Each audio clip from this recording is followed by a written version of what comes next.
2024년 6월 21일 금요일 성 알로이시오 곤자가 수도자 기념일 제1독서 열왕기 학원의 말씀입니다. 그 무렵 아하지야 임금의 어머니 아탈랴는 자기 아들이 죽은 것을 보고서는 왕족을 다 죽이기 시작하였다. 그러자 요람 임금의 딸이며 아하지야의 누이인 여호세바가 살해될 왕자들 가운데에서 아하지야의 아들 요아스를 아탈랴 몰래 빼내어 유모와 함께 침실에 숨겨두었으므로 요아스가 죽음을 면하게 되었다. 아탈랴가 나라를 다스리는 6해 동안 요아스는 유모와 함께 주님의 집에서 숨어 지냈다. 7년째 되던 해에 여호야다가 사람을 보내어 카리 사람 백인 대장들과 호위병 백인 대장들을 데려다가 자기가 있는 주님의 집으로 들어오게 하였다. 그는 그들과 계약을 맺고 주님의 집에서 맹세하게 한 다음 왕자를 보여주었다. 백인 대장들은 여호야다 사제가 명령한 대로 다 하였다.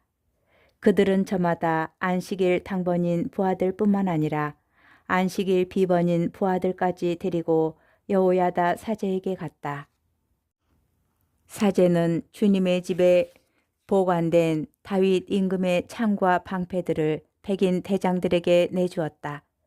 호위병들은 모두 무기를 손에 들고 주님의 집 남쪽에서 북쪽까지 제단과 주님의 집에 서서 임금을 애웠었다.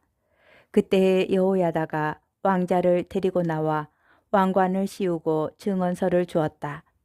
그러자 사람들이 그를 임금으로 세우고 기름을 부은 다음 손뼉을 치며 임금님 만세하고 외쳤다.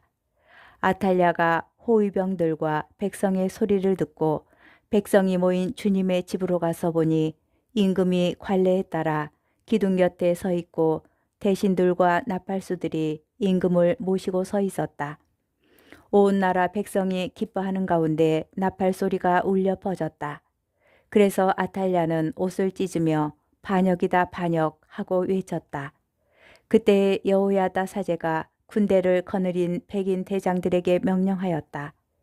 저 여자를 대열 밖으로 끌어내시오. 그를 따르는 자가 있거든 칼로 쳐 죽이시오. 여호야다 사제는 이미 주님의 집에서 그 여자를 죽이지 마라 하고 말해두었던 것이다. 그들은 그 여자를 체포하였다. 그러고 나서 아탈랴가 왕궁의 말문으로 난길에 들어서자 거기에서 그 여자를 죽였다. 여호야다는 주님과 임금과 백성 사이에 그들이 주님의 백성이 되는 계약을 맺게 하였다. 또한 임금과 백성 사이에도 계약을 맺게 하였다. 그 땅의 모든 백성이 바알 신전에 몰려가 그것을 허물고 바알의 제단들과 그 상들을 산산조각으로 부수었다. 그들은 또 바알의 사제 마탄을 제단 앞에서 죽였다. 여호야다 사제는 주님의 집에 감독을 세웠다. 온 나라 백성이 기뻐하였다.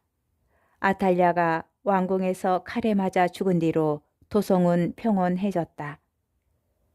주님의 말씀입니다. 복음 마테오 복음 6장 19절에서 23절의 말씀입니다. 그때 예수님께서 제자들에게 말씀하셨다. 너희는 자신을 위하여 보물을 땅에 쌓아두지 마라. 땅에서는 좀과 녹이 망가뜨리고 도둑들이 뚫고 들어와 훔쳐간다. 그러므로 하늘에 보물을 쌓아라. 거기에서는 좀도 녹도 망가뜨리지 못하고 도둑들이 뚫고 들어오지도 못하며 훔쳐가지도 못한다. 사실 너의 보물이 있는 곳에 너희 마음도 있다. 눈은 몸의 등불이다. 그러므로 내 눈이 맑으면 온 몸도 환하고 내 눈이 성하지 못하면 온 몸도 어두울 것이다. 그러니 내 안에 있는 빛이 어둠이면 그 어둠이 얼마나 짙겠느냐. 주님의 말씀입니다. 오늘의 묵상 제1독서는 아탈랴의 학살과 죽음을 전합니다. 아탈랴는 엘리야 예언자의 오랜 원수인 아합과 이제벨의 딸입니다. 북이스라엘의 공주였던 그는 남유다 임금과 혼인하여 남유다의 왕비가 되었습니다. 그의 아들인 아하지야 임금이 죽자 아탈랴는 남유다 다윗 가문의 왕족들을 모두 학살하기 시작하였습니다. 그리고 왕권을 장악하여 스스로 남유다의 임금이 되었습니다. 다윗 왕가가 멸족될 위기에서 아하지야의 누이인 여호세바가 기지를 발휘하여 다윗 왕가의 마지막 빗줄인 요아스를 구출하였고 6년 뒤에 여호세바의 남편인 여호야다는 아탈랴를 몰아내고 요아스를 왕위에 앉힙니다. 이 사건은 야훼 신앙과 철저히 거리를 둔 오므리 왕조와 다윗 왕조의 대결이었고 아탈랴의 학살로 다윗 가문에게 주어진 왕권이 영원할 것이라는 주님의 약속이 물거품이 될 위기를 맞지만 주님께서는 결국 당신의 약속을 지킨다는 것을 보여줍니다. 이스라엘 왕국의 역사를 통하여 당신 약속에 성실하신 하느님과 그 약속을 위하여 협력하는 여러 의인들을 보게 됩니다. 코로나 시기 이후에 교회에 오는 신자들이 줄고 교회 활동이 움츠러들었습니다. 미사 참례자의 수도 줄고 성소자 수는 몹시 줄었습니다. 교회의 머지않은 미래가 마치 명맥이 끊길 위험에 놓인 다윗 왕조처럼 보입니다.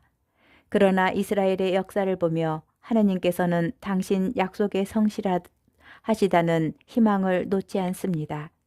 하나님께서는 반드시 당신의 약속을 지키실 것이고 여호세바와 여호야다 같은 하나님의 뜻을 이루는 도구들을 계속해서 보내주실 것입니다. 희망을 잃지 않고 복음을 따라 살아가는 우리 신앙인의 삶을 통해서 주님께서는 당신의 약속을 이루십니다.